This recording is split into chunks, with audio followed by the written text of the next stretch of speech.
Peninsular प्लेटो भारत का सबसे प्राचीन भूभाग है, जिसका निर्माण गोंडवाना लैंड के टूटने और भारतीय प्लेट के उत्तर की ओर खिसकने से हुआ।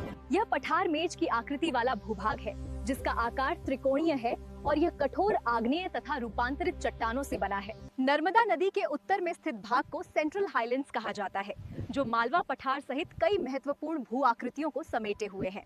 विंध्य पर्वतमाला दक्षिण में और अरावली उत्तर पश्चिम में स्थित होकर सेंट्रल हाईलैंड्स की सीमाओं को स्पष्ट रूप से निर्धारित करती हैं। इस क्षेत्र की नदियां जैसे चंबल और बेतवा दक्षिण पश्चिम से उत्तर पूर्व की ओर बहती हैं, जो यहाँ के ढाल को दर्शाती हैं। सेंट्रल हाईलैंड्स के पूर्वी विस्तार को बुंदेलखंड और बघेलखंड कहा जाता है, जो अपनी विशिष्ट और कठोर भूगर्भीय संरचना के लिए प्रसिद्ध है। नागपुर पठार सेंट्रल हाईलैंड्स का सबसे पूर्वी भाग है, जहाँ दामोदर नदी बहती है और ये क्षेत्र खनिज संसाधनों से भरपूर है।